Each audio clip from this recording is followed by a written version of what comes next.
Hola gente, bienvenidos a un nuevo video de Cripto Novedad. Hoy voy a hacer una actualización que hace mucho tiempo que no hago. Voy a arrancar partiendo del video anterior, que fue hace como 4 meses, el 11 de noviembre, sobre el colapso de FTX, del exchange. En ese video lo que dije era el 11 de noviembre, acá estábamos. En este video dije que probablemente estábamos muy cerca del fondo, que probablemente iba a ser que probablemente este haya sido el fondo el 9 de noviembre o en los próximos días lo íbamos a marcar si no había ningún otro colapso o otro exchange que implosionara, que por suerte no pasó. Entonces tuvimos el fondo, digamos, el 21 de noviembre, pero entre el 21 de noviembre y el 9 de noviembre mucha diferencia en precio no hubo, estuvo prácticamente el mismo rango, pero el fondo fue el 21 de noviembre. Ahora, otra cosa que les hablé en este video del 11 de noviembre fue esta marca que había puesto entre el máximo que habíamos marcado y más o menos esta fecha donde fue el mínimo. Si bien no es exacto, está bastante aproximado. El primer rango es el máximo que habíamos puesto en el 2017, a finales del 2017 en diciembre, al mínimo. Y después lo que marqué en el segundo rango fue del mínimo al siguiente rally que tuvimos en el 2018, que subió casi desde los 3.000 más o menos hasta los 14.000, que si mal no recuerdo, 13.000, 13.900, habíamos llegado casi a los 14.000. Entonces, y fue muy rápido esa subida. Y la verdad es que noto algunas cosas que están bastante similares a lo que está pasando ahora. Entonces, pusimos el mínimo en noviembre del año pasado. Esperemos que eso haya sido el mínimo. Uno nunca sabe, pero esperemos que eso haya sido el mínimo. Y tenemos el rango este que había marcado. Obviamente no va a pasar exactamente lo mismo que en el año anterior, en el 2018, pero la verdad es que está bastante similar. Por ahora tuvimos el máximo y el mínimo fue el mismo tiempo, y del mínimo ahora estamos teniendo un rally en el que está subiendo bastante rápido, y eso debería terminar en mayo 24 de este año, obviamente. Ahora, algunas cosas para tener en cuenta a favor de esta teoría y en contra de esta teoría.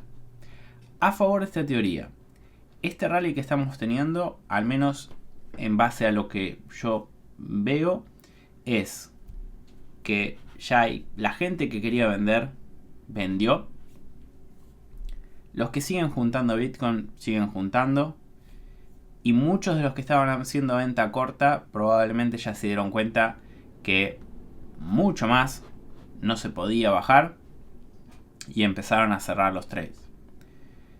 Entonces no es gente, no siento, al menos desde el análisis que puedo hacer yo, no siento que sea gente nueva que está entrando en el mercado, sino que somos los mismos de siempre, los que quedamos, que estamos todavía en el mercado. Una buena manera que tengo para medir, dos maneras que tengo para medir, y que hasta ahora siempre fue una buena manera de medir si hay gente nueva que está entrando, es con mis links de afiliados. Por lo general, cuando estamos en un bull market y el precio sube, por lo general cuando hay gente nueva que ve mis videos, compran hardware wallets y yo recibo comisiones, como siempre les digo. Y eso no lo estoy viendo. O sea, no hay mucha compra de hardware wallets. Tampoco veo mucha actividad de trading de mis links de afiliado. Y tampoco veo, a veces tengo acá en Canadá hay una aplicación que es para vender cosas usadas. A veces vendo hardware wallets y tampoco hay interés en eso. Entonces, cuando hay gente nueva entrando en el mercado, todas esas cosas yo las noto mucho. Me acuerdo en el año 2020, ¿cuándo fue? Acá, que tuvimos toda esta subida grande. todo el 2020 me acuerdo que había interés en el tema de los links de afiliado, había bastante trading, vendía algunas hardware wallets. Entonces, todo eso, y bueno, después tuvimos una mega subida, todo eso ahora no lo estoy viendo con esta subida. Y tampoco lo había visto con esta subida del 2018. Entonces, eso son cosas como para tener en cuenta a favor de la teoría de que esto es un rally, va a seguir subiendo probablemente por, digamos, hasta el 21 de mayo, o sea, 2 meses. Por 2 meses más probablemente siga subiendo, pero después lo más posible es que no creo que baje otra vez tanto, pero puede ser. Es más, en el 2020, acá está, todo esto que habíamos subido hasta los 14, después en cuestión de 1 o 2 días, en el 2020 con la pandemia, bajamos a 3800, que era más o menos donde arrancó el rally. Así que si siguiéramos la misma lógica, que lo veo poco probable, pero puede pasar, es que subamos, no sé hasta cuánto. La verdad, yo diría más de 48.000, seguro que no. Lo veo poco probable. Lo más probable es que lleguemos hasta esta zona donde habíamos empezado a tener la caída en mayo del 2022. Hasta los 40. 40, 41. Yo creo que si tenemos mucha suerte llegamos ahí. Entonces, tengan en cuenta que si llegamos ahí y pasa lo mismo del 2018 y del 2020, eventualmente podríamos estar revisitando esta zona de los 18, 19 otra vez en el futuro. Entonces, todo eso si se da similar a lo que pasó en el 2018. Ahora, cosas que están en contra de esta teoría. Caímos mucho más el año pasado, digamos, de lo que habíamos caído en el 2018. Si nos fijamos en el gráfico semanal, y voy a sacar todas estas marcas, así se ve más claro. Habíamos tenido el máximo del 2017, después caímos hasta el promedio, digamos, de las 200 semanas, que es la línea que tengo en rojo, acá, que hizo de soporte, después volvió a subir, este fue el rally del 2018, y después, digamos, siguió cayendo hasta lo del COVID acá, que pasamos, en esa semana pasamos por debajo del promedio de las 200 semanas, pero cerró por encima y la semana siguiente también cerró por encima y ahí se empezó a recuperar. Ahora, este año fue totalmente distinto, bueno, este año no, el año pasado fue totalmente distinto porque el promedio de las 200 semanas no hizo de soporte. Se podría decir que esto fue un intento de ver si el soporte era soporte, digamos, cayó por debajo, intentó superarlo, no pudo y volvió a caer. Yo creo que ahora estamos en una situación similar en donde está tratando de pasar. Sería muy posible que tal vez siga un poquito por arriba, vuelva a bajar y pase lo inverso que pasó acá, que retestea a ver si el soporte ahora es resistencia, que fue el caso. El soporte pasó a ser resistencia y siguió cayendo. Lo ideal sería que ahora pasara la resistencia, que es el promedio de las 200 semanas, pasar la resistencia, vuelva a fijarse si la resistencia pasó a ser soporte, que sea soporte y que siga subiendo. Eso sería lo ideal. Con lo cual, más o menos el promedio de las 200 semanas está en los 25.400, más o menos 25.400. Pero, digamos, en la semana importa cuándo cierra. En la semana puede ser que baje, podría ser que baje más. Entonces, como dije antes, caímos tanto comparado con el ciclo anterior que cuesta creer que vuelva a caer tan pronto. Creo que se tendría que recuperar bastante más para después tener una caída. Pero bueno, eso como para que lo tengan en cuenta, de que si bien algunas cosas riman con el ciclo anterior, son similares, hay otras que no son para nada similares. Entonces, mi consejo para esta situación en la que estamos ahora es que tomes a este rally, o sea, genial que Bitcoin esté subiendo, pero lo tomes con pinzas. No asumas que esto fue el mínimo y ya nos recuperamos y no va a volver.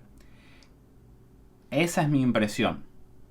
Ojalá que esté equivocado y que Bitcoin siga subiendo. Si hay algo que me encantaría es que Bitcoin suba y no vuelva por acá. Pero siendo que parece que la gente que está en el mercado somos los mismos de siempre,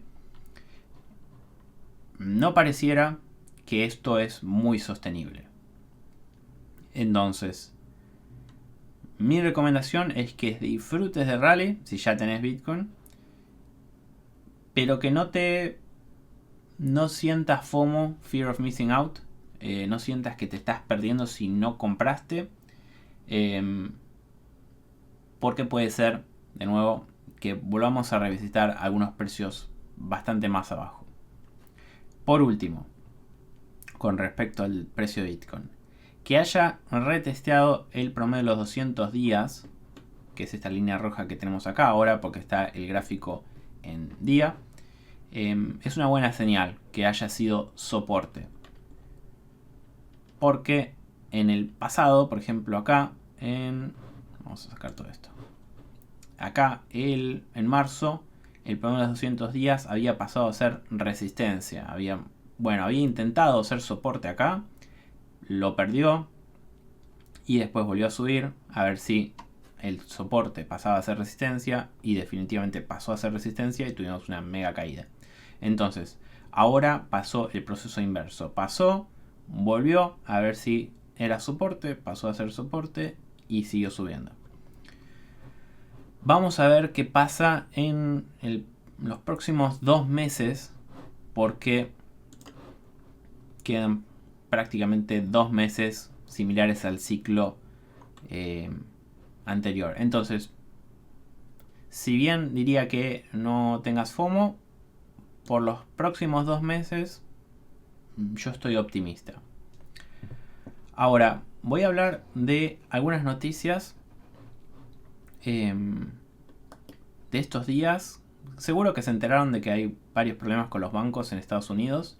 Voy a explicar el del banco de Silicon Valley, el problema, por si alguien no tiene idea qué fue lo que pasó, y cómo esto puede ser un problema para otros bancos. Entonces, Silicon Valley es un banco que la mayoría de los clientes son startups que tienen, digamos, mucho dinero. En Estados Unidos los bancos están asegurados los depósitos por una entidad que se llama FDIC, creo que es así sí, FDIC, Federal Deposit Insurance Corporation. Entonces, los depósitos están asegurados hasta $250,000. Eso es decir que si vos tenés $250,000 en el banco, en una cuenta del banco, si el banco colapsa y se va todo a la miércoles, el gobierno hace un seguro de tus depósitos hasta $250,000. En este banco, la mayoría de los clientes son startups que tienen varios millones. Digamos, son negocios. También había un montón de gente, pero muchos eran negocios con varios millones. Ahora, el problema surgió porque durante la época de la pandemia, probablemente, hubo muchos ingresos de startups que ponían el dinero en el banco, y en ese momento la tasa de interés estaba en 0. Con todo lo de la pandemia, la tasa de interés estaba en 0. Entonces, siendo que había muchas empresas con mucho dinero poniéndolo en el banco la manera que tiene de ganar más dinero para poder subsistir es hacer préstamos.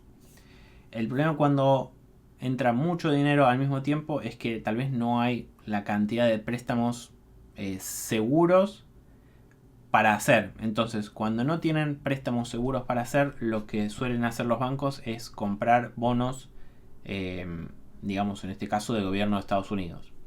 En ese momento la tasa de interés estaba muy baja, con lo cual vos comprás el bono, imaginemos que pones $100 en el bono, digamos, y hay distintos tipos de bonos y distinto tiempo de tiempo. Creo que son de 2, 3, 5 y 10 años. No sé si el de 5.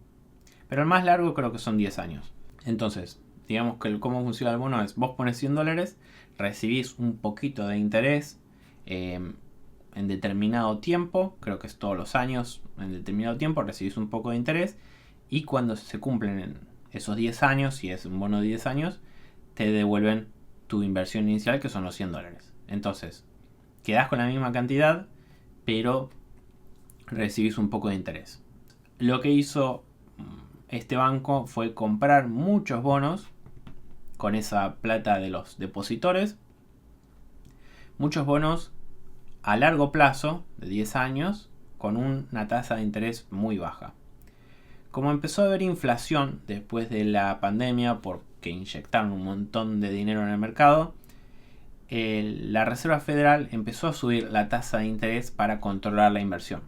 Entonces, eso es como si fuera a pedir dinero prestado, sale un poco más caro porque tenés que pagar más interés.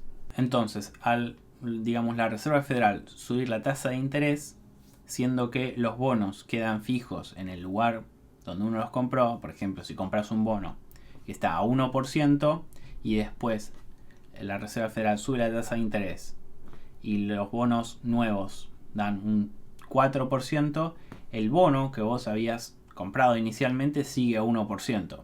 Entonces hay menos interés en comprar bonos a 1% que a un 4%. ¿Para qué voy a comprar un bono a alguien de 1% a 10 años si puedo comprar uno a 4% por 10 años? Entonces el precio de los bonos baja en comparación con la tasa de interés. El problema es que el banco había comprado tantos bonos a largo plazo con una tasa de interés tan baja que ahora que empezó a haber muchos despidos y las compañías no pueden juntar plata, hacer rondas de inversión, digamos, entonces necesitan usar más las reservas. Probablemente en el banco empezaron a darse cuenta de que la plata que tenían, como es una fracción de lo que los clientes depositan, no alcanzaba para darle a los depositores su dinero o el dinero que pedían. Entonces lo que hicieron fue vender bonos de estos que estaban a pérdida, que de nuevo hay que aclarar que a pérdida, digamos, si esperas los 10 años, vos recibís de nuevo el mismo dinero que habías invertido. No es que la plata no existe, simplemente no está muy accesible, y si querés que esté accesible, tenés que vender a pérdida. Entonces el banco, para poder funcionar, lo que hizo fue vender bonos a pérdida y después trató de juntar capital, y esto no le salió muy bien porque el precio de la acción empezó a caer y la gente empezó a darse cuenta que acá había algo raro, y muchos empezaron a, en especial, digamos, las empresas, las startups que tenían varios millones, empezaron a sacar la plata muy rápido del banco y mandarlo a bancos más grandes. Eso hizo que la acción cayera mucho, y si la acción cae mucho, el banco no puede juntar capital, y entonces como que se fue todo a la miércoles. Entonces todo esto de irse a la miércoles generó como una especie de bola de nieve en donde el problema se hace cada vez peor. Y lo que hace a la gente darse cuenta es que los bancos más pequeños o regionales corren mucho más peligro que los bancos muy grandes.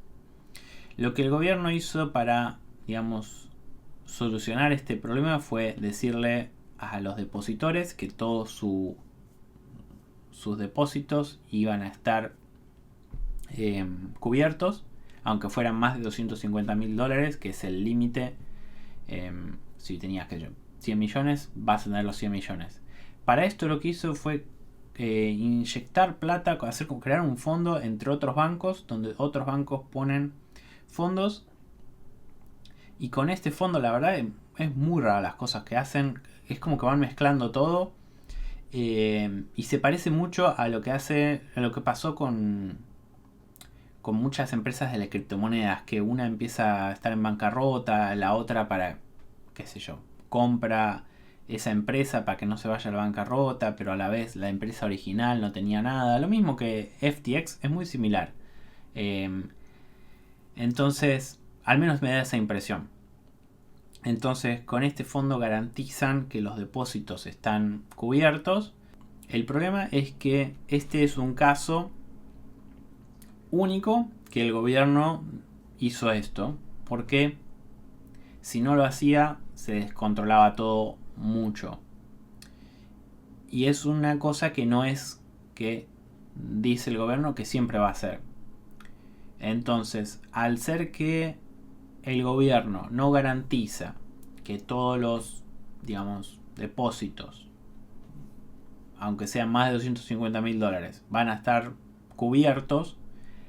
Si tenés más de $250.000 en el banco, si sos una empresa, por ejemplo, que tenés varios millones, la verdad que tener depósitos en un banco regional o un banco relativamente pequeño no es una muy buena idea. Lo que más te conviene es mover esos fondos a, JP Morgan o Bank of America, algún banco grande que sabes que es tan grande que el gobierno no va a dejar que colapse. Y esto va a hacer que el problema siga estando. Entonces, me parece que es muy posible que veamos algún otro banco en Estados Unidos en los próximos días o semanas que tenga problemas similares. Y en base a cómo el gobierno vea de solucionar ese problema, cómo va a seguir siendo la situación. Porque puede ser que se genere de nuevo este efecto de bola de nieve que cada vez se empeora todo. Todo esto puede estar afectando a Bitcoin. Obviamente lo afecta. A su vez, la Reserva Federal esta semana aumentó su hoja de balance en, creo que son 300 billones. Si se fijan, vamos a ir bastante para atrás. Desde que empezaron a aumentar la tasa de interés, digamos, y frenar lo que se llama quantitative easing, que es como inyectar dinero en el mercado, estaba bajando. Y ahora esta semana, con todos estos quilombos, volvieron a inyectar varios billones en el mercado. Esto es bastante insostenible. Pero bueno. Por último, voy a decir una última cosa. Tenemos la dominancia de Bitcoin bastante alta con esta subida. Las altcoins, como que mucho, no estuvieron subiendo este tiempo. Algunas subieron, pero comparado con Bitcoin, la verdad es que casi ninguna. Si se fijan en los últimos 7 días, Bitcoin subió un casi 34% y la mayoría de las altcoins no subieron tanto. Casi que no hay ninguna. Si bien algunas subieron bastante, por lo general cuando Bitcoin sube mucho de golpe y las altcoins no lo siguen, después cuando Bitcoin corrige, las altcoins se hacen pelota. Entonces, tengan cuidado con el tema de las altcoins, que a no ser que en los próximos días empiece a haber tipo una alt season y empiezan a subir, puede ser que, digamos, cuando caiga Bitcoin, las altcoins se vean afectadas negativamente mucho más que lo normal cuando hay una alt season, digamos. Digamos que este es un rally en el que las altcoins no están participando mucho. Si bien algunas subieron, tengan en cuenta eso. Así que con eso los dejo por hoy. Si te gustó el video, ponle me gusta, suscríbete al canal y nos vemos en el próximo.